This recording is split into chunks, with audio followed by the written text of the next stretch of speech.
자, 이사야 53장입니다.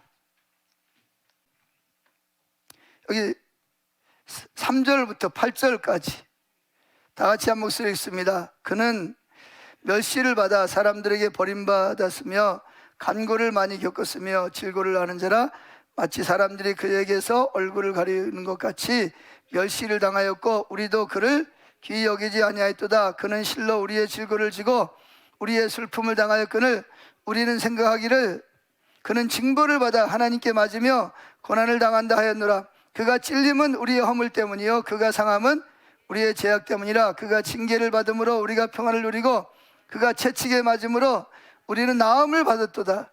우리는 다 양 같아서 그릇 행하여 각기 제 길로 갔거늘 여호와께서는 우리 모두의 죄악을 그에게 담당시키셨도다. 그가 곤욕을 당하여 괴로울 때에도 그의 입을 열지 아니하였으며 마치 도수장으로 끌려가는 어린 양과 털 깎는 자 앞에서 잠잠한 양같이 그의 입을 열지 아니하였도다. 그는 곤욕과 신문을 당하고 끌려갔으나 그 세대 중에 누가 생각하기를 그가 살아있는 자들의 땅에서 끊어짐은 마땅히 형벌받을 내 백성의 허물 때문이라 하였으리요. 아멘. 여기서 그는 또 우리 그래서 그는 누굴 말하는 거죠? 예수님을 말하는 것입니다. 그러니까 이 이사야 선지자는 예수님이 이 땅에 오시기 전에 약 700년, 그 BC 약 700년 전에 유다에서 선지자 사역을 감당했던 그런 이사야 선지자. 그래서 성경에 나오는 책 중에 제일 많은 분량을 쓴 사람이 누구냐? 이사야 선지자입니다. 그래서 이사야 선지자는 이 이사야 53장을 통해서 장차 어린 양으로, 6월절 어린 양으로 오셔서 우리가 받아야 될 하나님의 진노와 저주와 사망과 저주와 멸시와 고통을 예수님이 다 담당하심으로 우리를 뭐 하겠다? 낫게 하시고 하나님과 화목하게 하시고 구원받게 하시고 하나님께 나갈 수 있게 하시고 영원히 죄와 사망에서 구원받게 하신 그런 내용을 이사야 선지자는 지금 자기가 쓴 게 아니라 성령의 감동을 따라서 이 말씀을 예언서로 기록해 놓았고 그 예언대로 예수님이 땅에 오셔서 우리 죄를 위해 십자가에 못 박혀 멸시와 천대를 받고 돌아가셨습니다. 그래서 우리를 구원하시고 그리고 3일 만에 우리를 예수님이 부활하셔서 우리를 부활케 하는 첫 열매가 된 줄로 믿습니다. 오늘 말씀드리고자 하는 것은 첫째, 이 내용은 국민일보에 나와 있는 며칠 전에 나와 있던 그러한 내용을 제가 가십해서 여러분들 소개하고자 하는 것입니다. 기쁨의 공식입니다. 우리는 어떻게 기쁨을 가지고 살아갈 수 있는가에 대한 공식에 대해서 잠시 말씀을 드리려고 합니다. 충청도, 그러니까 충청남도입니다. 아주 시골에서 한 가정이 있었는데 자녀가 무려 6남매를 낳았어요. 근데 그 중에 맨 막내가 아들로 태어났는데 이 애가 2살 될 때 소아마비를 앓았어요. 지금 같으면 미리 빨리빨리 손을 써서 텐데 그때만 해도 너무 가난했어요. 그리고 소아마비에 대한 그런 지식이 별로 없었어요. 그래서 결국은 치료 시기를 놓치고 그러다 보니까 결국은 이제 가난하기도 하고. 그러니까 얘는 이제 2살 때부터 걷지를 못하고 일어서지를 못해. 그러니까 앉아서 움직이거나 아니면 기어 다녀야 되는 거예요. 그러니까 안전뱅이로 사는 거죠. 그러니까 아버지가 얼마나 속이 상해. 어머니도 속이 상해. 아버지도 속이 상해. 그래서 술만 들어가면 집에 와서 뭐라 그러냐. 그 아들을 가르치면서 저 병신 같은 놈 저거 내다 버리라고. 비록 어린 아이지만 아버지로부터 계속 그런 소식을 들어요. 또 아버지는 그때마다 속상하니까 말했지 모르지만 그 아이는 그 상처가 되는 거죠. 그래 이제 나이가 이제 들어서 초등학교를 들어가야 되는데 그래서 이제 엄마가 이제 1시간 거리에 있는 거리를 갔다가 초등학교가 있어요. 그래서 아이를 들쳐왔고 학교에 가서 이제 여선 선생님 만나서 우리 애를 여기 입학을 시키러 왔다 그랬더니 안 된다는 거예요. 이게. 왜? 여기는 이 계단도 있어서 오르락내리락 해야 되고 이거 해야 되는데 어떻게 이거 하냐. 거절당했어요. 그래서 이 어머니와 이 아들은 서로 부둥켜 안고 너무 서글퍼서, 아니 이게 안진병이 된 것도 지금 억울해 죽겠는데 학교에서조차 안 받아주니까 얼마나 이게 상처가 되겠습니까? 부둥켜 안고 울은 거예요. 그러다가 이제 11살이 돼서야 재활원에서 이제 굳은 다리를 펴고 다리에 이제 보조기를 끼워주는 거예요. 그래서 이제 그 목발을 짚고 보조기를 끼우고 이제 목발을 짚고 걷는 연습을 하는 데만 2년이 걸린 거예요. 다른 애들은 그런 거 없이도 잘 걸어 다니는데 이 아이는 보조기를 끼고 목발을 짚고도 가다가 넘어지고 가다가 넘어지고 너무 힘든 거예요. 근데 2년 만에 어떻게 했든 그래도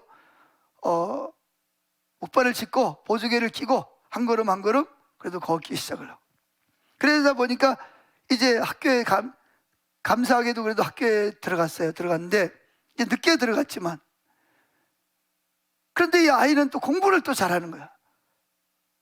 아이는 뭐 나가 놀지도 못하지, 뭐 움직이지도 못하지. 그러니까 앉아서 하는 게 공부야. 그래, 내가 공부라도 잘해야지. 공부를 열심히 해서 항상 1등을 놓치지 않았어요. 중학교를 갔고 중학교에서 고등학교를 가는데 옛날에는 그걸 뭐라 그러죠? 고교 입학 연합고사라는 게 있어요. 지금도 있나요? 고교 연합고사가 있는데 거기에서 만점을 맞은 거예요. 만점을. 그래가지고 그 장학생으로 충남고에 배정이 됐어요. 그래서 열악한 환경에서 공부를 했지만 그래도 어떻게 했든 공부를 열심히 해서 어떻게 했어요? 서울대학교 수학과에 들어갔고, 거기서 또 공부를 잘해가지고 미국 버클리 대학에 가서 공부를 하고 박사학위를 받아가지고 왔어요. 그래가지고 카이스트 교수와 서울대 교수를 거쳐서 지금은 또 고등과학원이라고 그럽니다. 이 카이스트를 말하는 겁니다. 다시 이제 그 학교에서 교수로 재직 중인 김인강 교수님 이야기입니다. 그래서 그는 2007년도 40세 이하의 과학자들에게 주는 젊은 과학자상인데 그걸 받을 만큼 아주 뛰어난 그러한 그 과학자이기도 했습니다. 그래서 이 김 교수가 약 10년 전에 책을 한 권 썼어요. 뭐라고 썼냐? 기쁨의 공식이라는 것을. 기쁨의 공식. 우리가 어떻게 기쁨을 가지고 살 수 있냐? 이 험한 세상을 사는 동안 사실 기뻐할 일이 별로 없잖아요. 근데 어떻게 기뻐하면서 살 수 있는가? 그 공식이라는 책을 이분이 직접 펴낸 책입니다. 이 기쁘게 사는 방법이 뭐냐? 하나님을 만나는 거예요. 나는 약하지만 약한 자를 들어 쓰시는 하나님을 체험함으로 인해서 우리는 뭐예요? 기쁨을 누리면서 살 수 있다는 그런 간증 비슷한 그런 책입니다. 그런데 이 김 교수는 그 학생 때 하나님이 자기를 위해 마련해 둔 계획은 내가 생각하는 계획과는 너무 달랐다, 이렇게 간증을 하죠. 대학교 3학년 때, 여러분 대학교 다녀보신 분 알겠지만 대학교는 무슨 우리 교회처럼 여기 왔다 저기 갔다 하는 게 아니잖아요. 그죠? 몇만 평 정도 되니까 수학은 여기서 공부하고 한참 걸어서 저쪽에 있는 건물에 가서 또 수업을 받고 또 뭐예요? 또 식당은 또 저쪽에 또 가요. 그래서 애들이 뭐 자전거를 타고 다니거나 린나이 스케이트를 타고 다녀. 거리가 너무 머니까. 그런데 이 친구는 의족에다가 목발을 짚고 그리고 무거운 가방을 둘러매고 찌딱찌딱 하고 왔다 갔다 하는 거예요. 여러분 서울대학교 갔다 오신 분은 알겠지만 서울대학이 얼마나 이게 넓습니까, 이게. 그러다 보니까 이제 무슨 3학년 때인데 서울대학교 3학년을 다니고 있는데 이게 무거운 책가방을 들고 이걸 찌뚱찌뚱하며 하다 보니까 이 갈비뼈가 어긋나가지고 이 폐를 찔러서 폐에 구멍이 난 거예요. 그래서 이게 병원에 갔더니 의사가 하는 말이 빨리 수술을 안 하면 당신은 죽을 수도 있습니다. 그래가지고 너무 안타까워가지고 기도원에 가가지고 한쪽 구석에서 너무 이게 하나님이 너무 한다고 생각하는 거예요. 하나님 왜 나한테만 이렇게 가혹하신가요?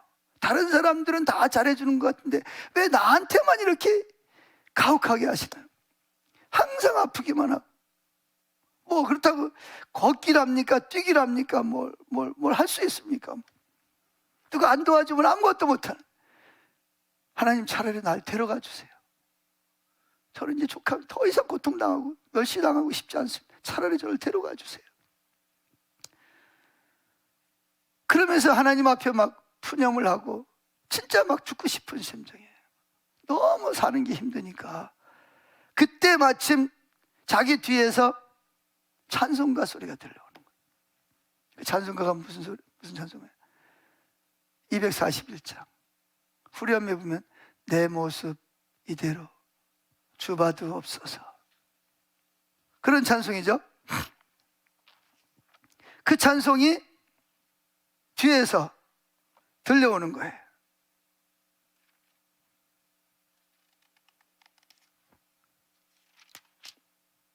아닌데 240몇 축이지?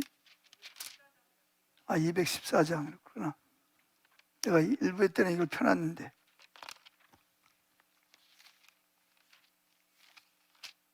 이런 거죠. 내 모습 이대로 주받아 주소서, 날 위해 돌아가신 주 날 받아 주소서. 내 모습 이대로. 내가 비록 이렇게 장애인이고 할 수 있는 게 아무것도 없지만 나를 주님께 드립니다. 나를 사용하여 주시옵소서. 이런 찬양이 들리는 거예요. 근데 그런 찬양을 듣는 순간 그 상처, 원망, 불평, 짜증, 이런 그 자아가, 자신의 자아가 깨어지기 시작하는 거예요. 그래서 회개가 터져 나오는 거예요.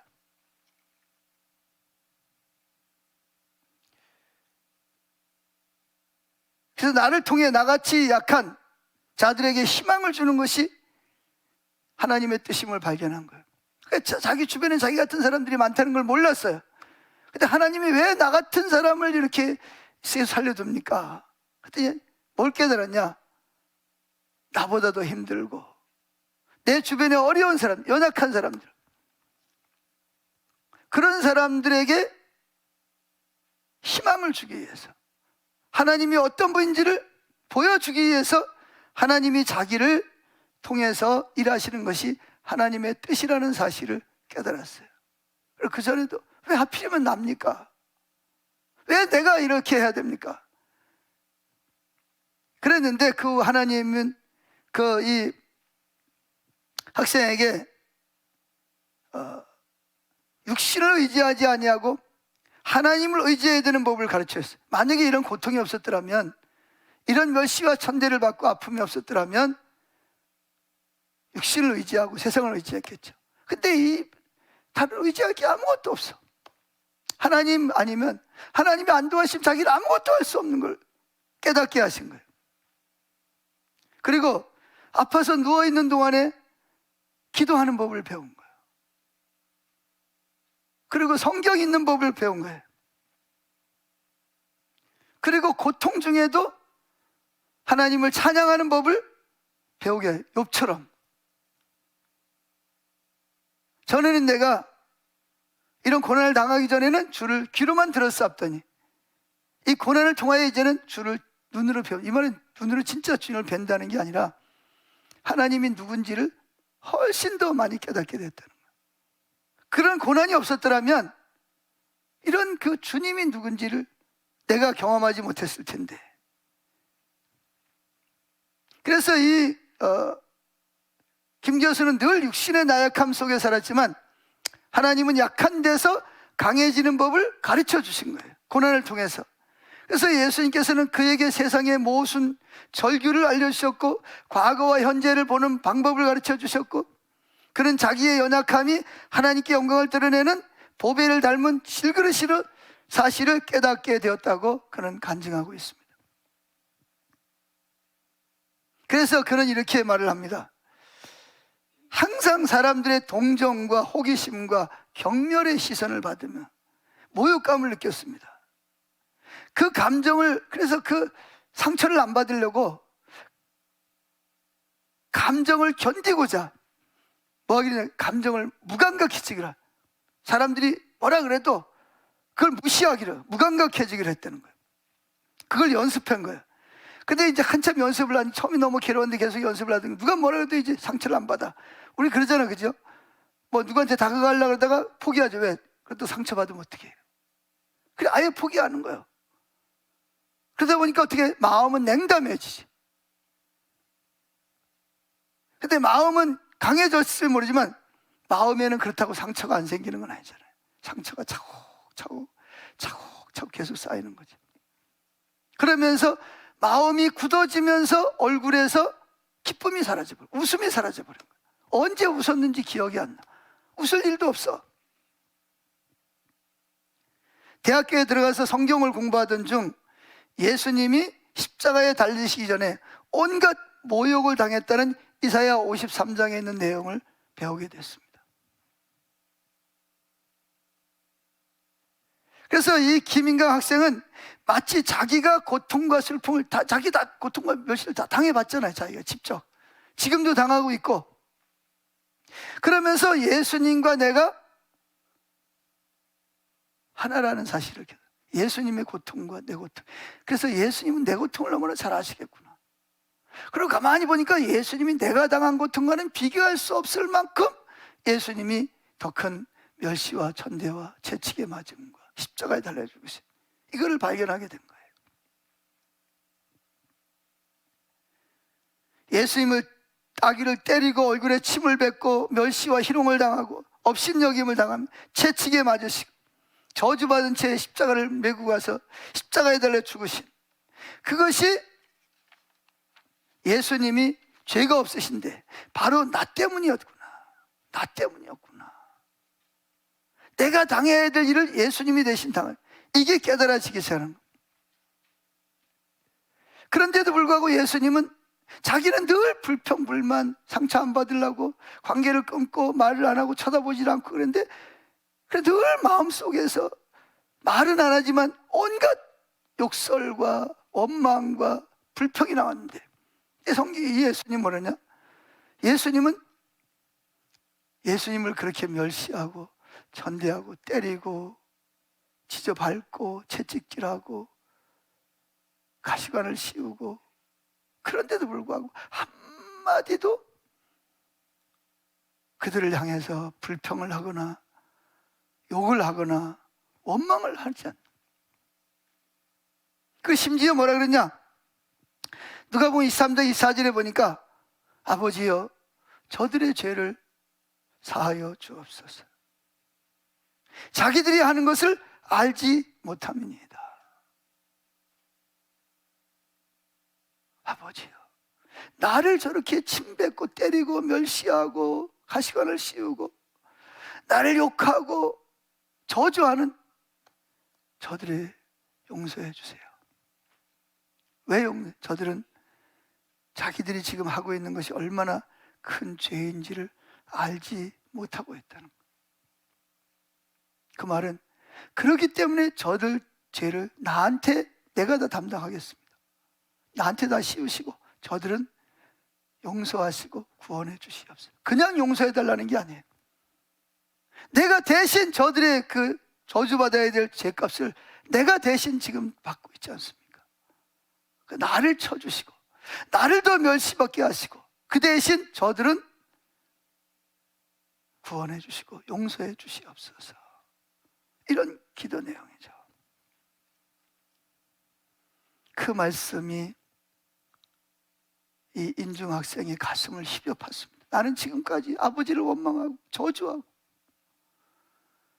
나를 놀리는 친구들을 향해서 욕설을 퍼붓고 마음속에 상처를 받고 그래.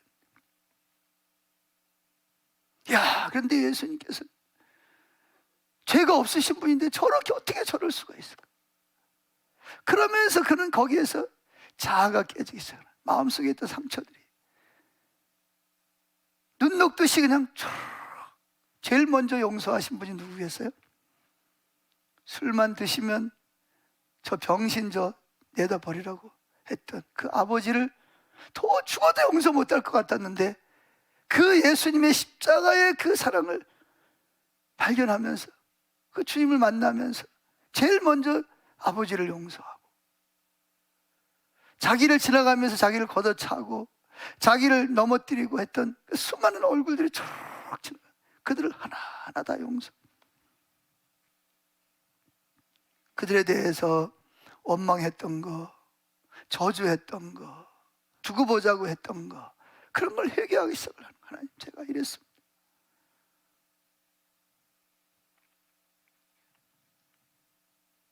근데 놀라운 일이 벌어졌습니다.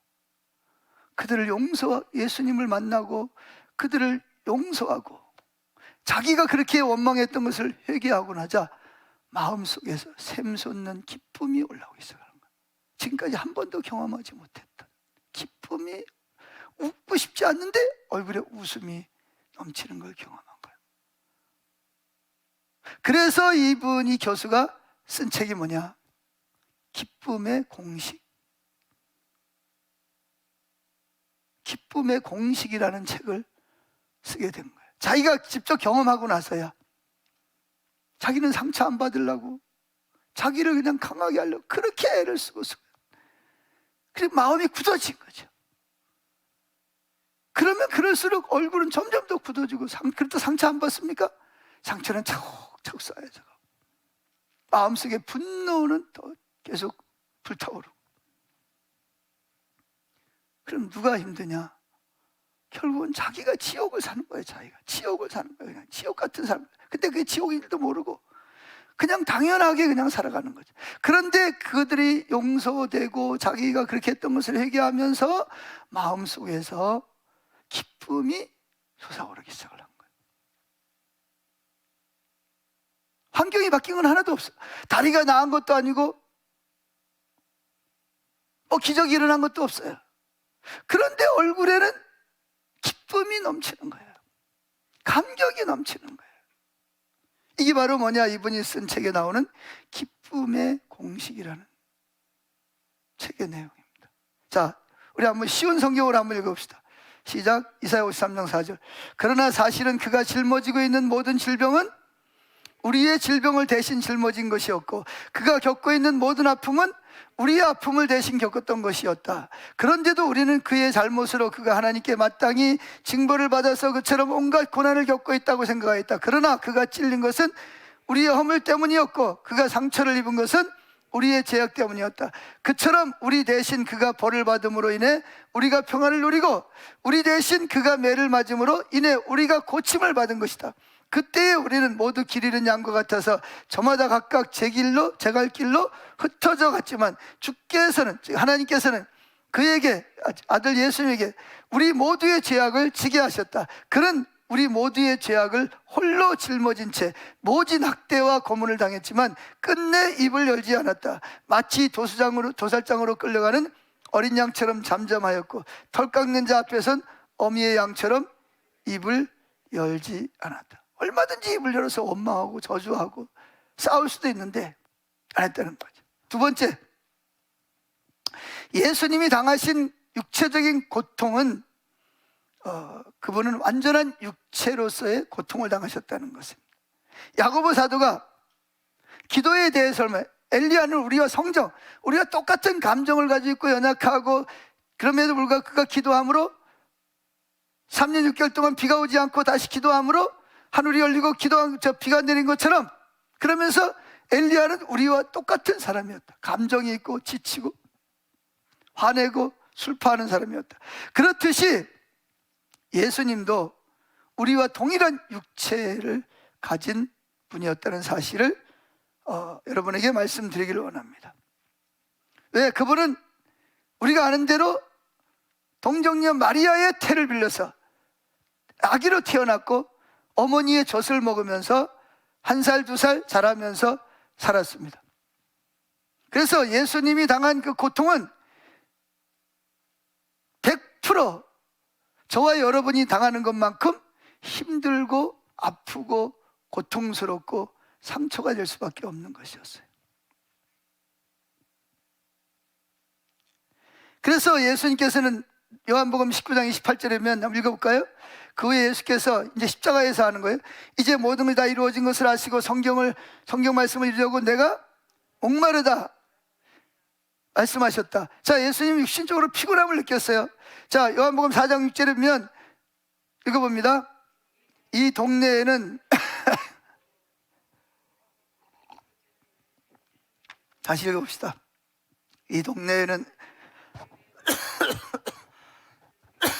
예수께서는 여행길에 뭐 하셨으므로? 피곤하셨으므로 그 물가에 앉아 쉬고 계셨다. 때는 낮 12시 무렵이었다.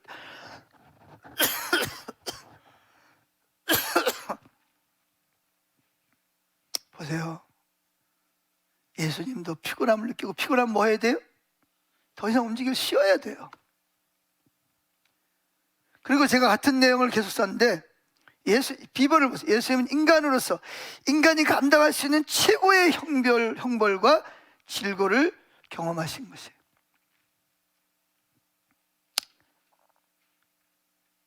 예수님은 인류에게 내려진 하나님의 심판을 홀로 감당하신 거예요. 누구하고 같이 나눠질 사람이 없어요. 예수님이 다 담당해야 돼요. 시본을 보면 초대교회 당시에는 영지주의라는 이단이 있었어요.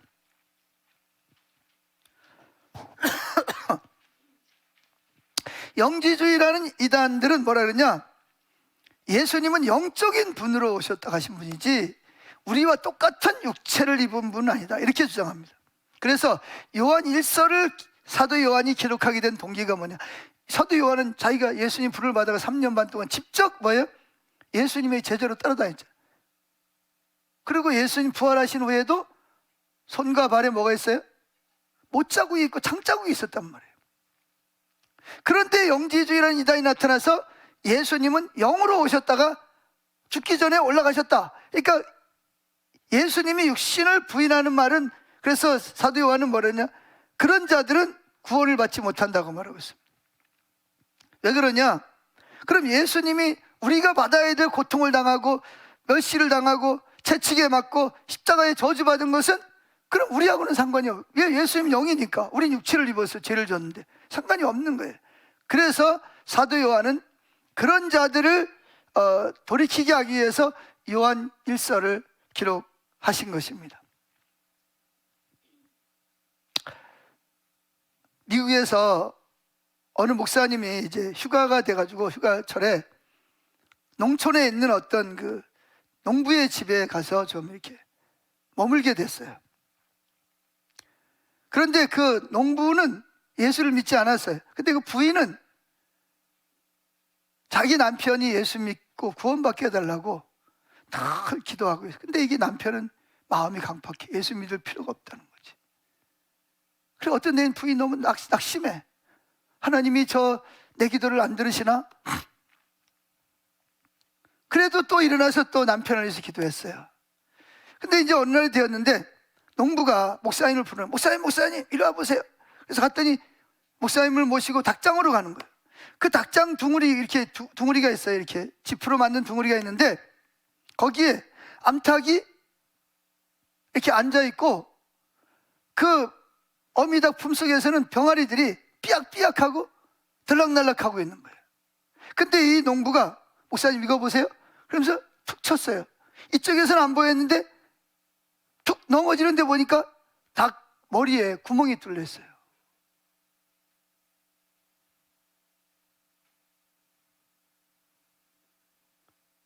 자, 농부가 설명을 합니다. 저 머리에 상처를 보세요. 족제비라는 놈이 병아리들을 잡아먹으러 왔는데 어미닭이 병아리를 품고, 그리고 이 족제비가 어미닭이 날아가 버리면 되잖아, 그죠?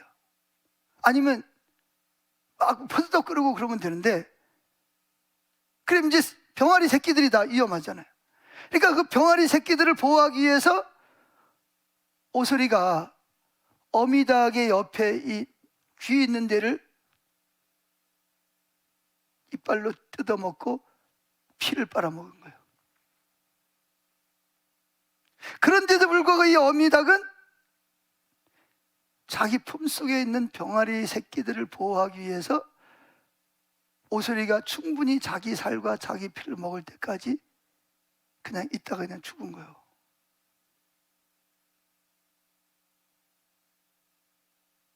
농부는 그걸 본 거예요. 그리고 목사님을 부른 거예요. 너무 놀라운 일이니까 자기가 보기에도. 그래서 이 목사님은 언제 예수님의 그 십자가에 대한 사랑을 농부에게 전할 수 있을까라고 기회를 보고 있었는데, 그걸 딱 보는 순간 하나님이 지금 기회를 주셨구나. 그러면서 이것이 바로 예수님 것 같습니다. 그런 십자가에서 우리의 모든 저주와 고통을 당했습니다. 만약에 예수님이 십자가에서 강도들이, 밑에 있는 사람들이 내려와라, 내려와서 네가 하나님인 것을 보여줘라, 그럼 우리가 믿겠노라. 그럴 때 만약에 예수님이 그래 이씨 이리고 만약에 내려와서 하늘에서 불이 내려와가지고 그 원수를 살렸더라면 어떻게 우리가 구원을 받을 수 있겠습니까? 그러나 예수님은 얼마든지 십자가에서 내려와서 원수들을 물리치고 고통을 당하지 않으셔도 됐지만, 그러면 우리 같은 죄인을 누가 구원하겠습니까? 그래서 예수님은 그럴 능력이 있고 힘이 있었지만 우리를 사랑하셔서 그 암탉이 그 병아리 새끼들을 위해서 오소리가 살을 뜯고 피를 빨아먹도록, 그러면서 죽었듯이 예수님이 바로 당신과 나의 죄를 위해서 십자가에 죽으신 것입니다 라고 목사님이 그 농부에게 그 이사야 53장, 그가 찔림은 우리의 허물을 위하며, 그 말씀을 가지고 복음을 전하니까 가만히 듣고 있던 이 농부가 지금 암탉이 옆에 보이잖아요. 자기도 모르게 눈에서 눈물을 흘리면서 그렇게 부인이 예수 믿어야 된다고 말을 했는데도 불구하고 거절하던 그 남편이 그날 예수를 믿고 구원받는 역사가 일어났습니다. 할렐루야. 세 번째, 고통과 신문 속에서도 사랑하시는 예수님입니다. 자, 7절을 한번 보세요. 시간이 없으니까 7절을 한번 읽읍시다. 자, 여러분 페이퍼에 있는 7절을 보세요. 제가 쉬운 성경으로 기록해놨어요.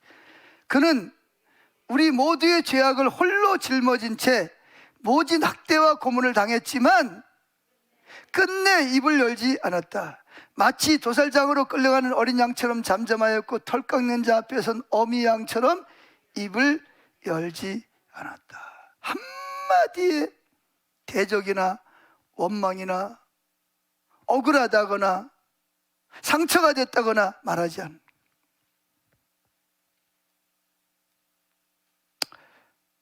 어느 허름한 교회에서 예배가 진행되고 있었습니다. 막 찬양을 부르는데 갑자기 뒤에서 막 벼락 같은 고함 소리를 치면서 누가 문을 확 열고 들어와가지고 저 한참 예배 드리고 있는 자기 딸의 머리채를 잡고 생정사정 없이 막 구타를 하기 시작합니다. 이 딸은 엄마가 때리는데 어떻게 할 방법이 없어요. 사람들은 다 지금 예배 드리고 있는데 그냥 거기다 맞는. 엄마는 막 악을 쓰면서 막 이년아 막 그러면서 막 욕을 하고. 목사님이 강단에 있다가 놀래가지고 얼른 내려와가지고 그 어머니의 그 손을 잡았어요. 그랬더니 이 자매가 어떻게 목사님을 그냥 날려버리는 거예요. 그래가지고 안경이 그냥 떨어지고, 그러니까 목사님 어쩔 수 없이 이제 손을 잡았어요. 그러니까 이제는 발로 막 그냥 목사님을 막 걷어차고 막, 그러다가 안 되니까 성이 안 차니까 막 입으로 막 그냥 막 목사님 팔을 막 물고, 그리고 막 목사님 얼굴도 막 침을 뱉고 막 온갖 욕설과 저주를 퍼붓는 거예요. 그 사이에 딸은 이제 도망가 버려요. 자, 이 어머니는 이 딸이 교회 다니는 게 못마땅한 거야. 교회 가지 말라 그러는데 계속 가. 그래가지고 이 딸이 도대체 어떤 교회를 다니는가. 딸이 이렇게 열심히 다니는 거 보니까 뭐 건물도 크고 사람도 많고 뭔가 좀 좋은 교회를 다니는가 보다. 그러고 이제 몰래 뒤를 밟았고 따라온 거예요. 그랬더니 이 딸내미가 하루만 뭐예요? 이 지하실 같은 교회로 들어가는 거예요. 이 엄마가 막 화가 막 치밀어 오는 거예요. 이런 데를 다니느라고 내 말을 안 들어? 막 악이 막 받쳐가지고 막 예배 시간인데도 불구하고 막 딸 머리채를 잡고 막 목사님 오니까 목사님한테도 막 때리고 발로 차고 막 욕하고 저주를 퍼붓고. 그러면서 뭐라 그러냐, 내 딸이 교회에 미쳤고 내가 딸을 빼앗겼다고 막 저주를 하면서 막 흥분하는 거예요. 이번에 목사님을 이제 그러니까 청년들이 이제 와가지고 그 자매를 붙잡았어요. 그래서 겨우 이제 목사님이 이제 좀 풀려났어요. 근데 막 청년들을 또 막 팔을 막 물고 막 그냥 발로 막 걷어차고 막 욕설을 퍼붓고. 그래서 지금 예배를 드리는 중인데, 그래 청년들이 저 밖으로, 교회 밖으로 이렇게 내버렸더니 밖에서 막 발로 막 그냥 문을 막 걷어차고 막 교회가 내 딸을 뺏어갔다, 내가 막 고소할 거야 뭐 그러면서 뭐 별의별 욕을 다 하면서 막. 그래가지고 이 평온하게 예배 드리던 이 성도들의 마음이 불편한 거야.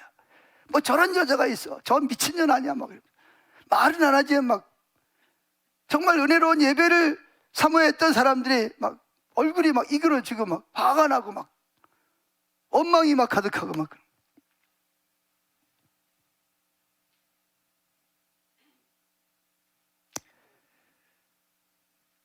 그뿐만이 아니죠. 그 목사님 아들은 자기 아버지가 막 안경이 막 떨어지고 막 물리고 막 얼굴에 상처가 나고 막 또 뭐 사모님은 또 와가지고 막 말리다가 막 그냥 떨어져 나가고 막.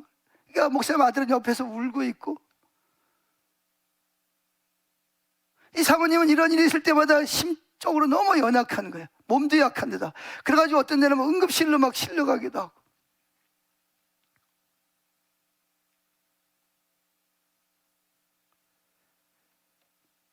그런데 이 어머니는 뭐 전혀 그런 거에 관심이 없는 거예요. 그때 이제 그 어머니가 이제 밖으로 나갔죠. 밖에서 막 욕하고 뭐 난리. 목사님이 강대상에 올라와서 설교를 계속합니다. 이렇게 말했습니다. 십자가에서 주님 옆에 계시던, 주님과 함께 십자가에 같이 달렸던 한쪽에 있는 강도가 예수님을 욕했잖아요. 당신 하나님의 아들이라면서 십자가에 내려와봐, 그리고 나도 좀 구원해줘. 그래서 막 그러니까 또 한쪽에 있는 강도가 뭐라 그래요? 야 임마, 너하고 나는 마땅히 죄를 지었기 때문에 십자가의 형벌을 받는 게 마땅하지만 이분은 죄가 없는 분이야. 그러면서 뭐라 그랬죠? 예수여, 오늘 밤 나를 기억해 주세요. 그때 예수님, 내가 오늘 너와 함께 낙원에 있으리라. 그 이야기를 하면서 우리는 다 우리가 마땅히 받을 보응을 받고 있는 것입니다. 그러니 어떤 일을 겪어도 그에 대하여 억울하게 생각할 권리가 없습니다. 우리는 마땅히 당해야 할 일을 당하는 것입니다. 지금보다 10배나 심한 일을 당한다 해도 나는 아무런 할 말이 없는 사람입니다. 그러나 오직 유일하게 억울한 사람이 있다면 그분은 바로 예수님이십니다. 그는 전혀 아무런 죄가 없이 우리를 위하여 십자가에서 우리 죄를 담당하였습니다. 내가 너무나 악한 죄인이라는 것에 대해서는 그녀와 같은 사람입니다. 그러니까 그 어머니와 똑같은 사람입니다. 그러므로 내게는 상처가 되지 않습니다. 나의 의견이 좀 다르다면 나는 그녀가 생각한 것보다 더 악한 죄인이라는 것이었습니다. 또한 죄인임에도 불구하고 용서받은 죄인이라는 것입니다 라고 설교를 하는 거예요. 그래서 목사님은 실제로 상처를 받지 않았어요. 왜? 예수님을 생각합니다. 예수님은 죄가 없이 나 때문에 고통을 당했지만 나는 다 당연히 죄를 지었기 때문에 이런 멸시와 천대를 당해도 마땅하다는 거예요. 다만 마음이 아픈 것은, 그래서 이 목사님은 그 어머니가 막 예수님을 막 발로 차고 막 이빨로 막 물고 막 그럴 때 갑자기 마음에 감동이 오기를, 예수님께서 이 여자를 보면서 사랑의 눈초리로 그 여자를 바라보고 계신다는 그런 마음의 감동이 왔어요. 그래서 이 목사님은 그 어깨를 이렇게 좀 안아주면서 좀 위로해주면서 예수님의 그 사랑을 전하고 싶은데, 뭐 이 여자는 들을 준비가 안 돼 있고 지금 상황이 그렇지 않으니까 그랬어요. 그러면서 이 목사님이 설교를 마치면서, 다만 그녀가 준비되어 있지 않기 때문에 그녀를 위로하고 돕지 못한 것이 마음이 아플 뿐입니다, 이러면서 설교를 마쳤어요. 여러분은 어떻게 생각하세요?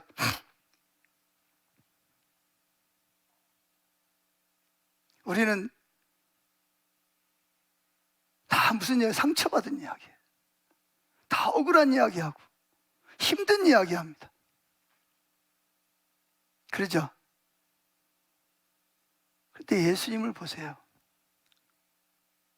저와 여러분은요, 마땅히 그런 고통과 저주와 아픔을 받아야 되는 사람들입니다, 실제적으로. 그걸 인정하세요? 근데 예수님은 죄를 지은 적이 없어요. 형벌을 받을 이유가 없다고요.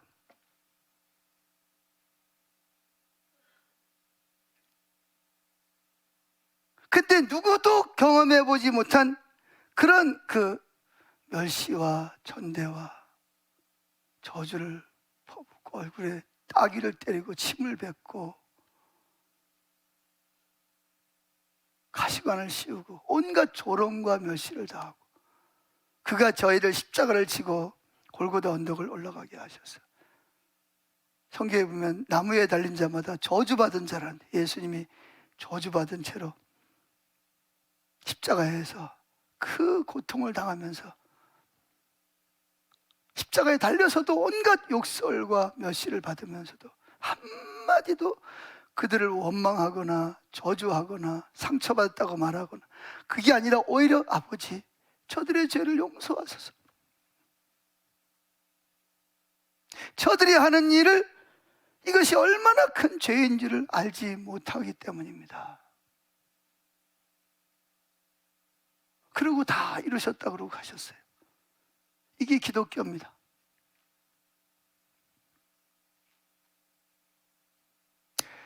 내적 치유라는 그 책에 보면 그런 얘기예요. 들에 있는 들풀도 상처가 있다. 그러니까 풀도 상처가 있는데 사람으로 태어나 살면서 상처 없는 사람이 어디 있겠냐, 억울한 일 한두 번 안 당해본 사람이 어디 있겠냐는 거지. 고통 안 당해본 사람이 어디 있겠냐, 다 힘들다는 거야. 그러나 우리가 당하는 고통은 마땅히 우리가 당해야 될 고통이지만, 그러나 예수님은 눈꼽만큼도 그런 멸시와 천대를 받아서는 안 되는 분이에요. 그럼에도 불구하고 그걸 누구 때문이죠? 암탉이 누구 때문에 도망도 안 가고 오스리와 싸우지도 않고 자기 살과 피를 다 주었어요? 자기가 만약에 날아가거나 그러면 자기 새끼들, 병아리들을 다 잡아먹을 거니까.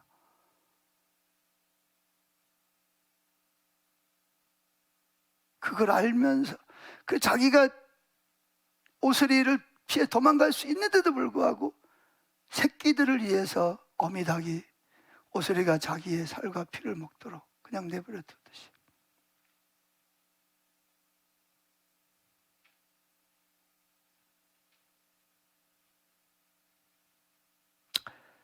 오늘 말씀의 제목이 뭐죠? 누구 때문인가? 누구 때문인가?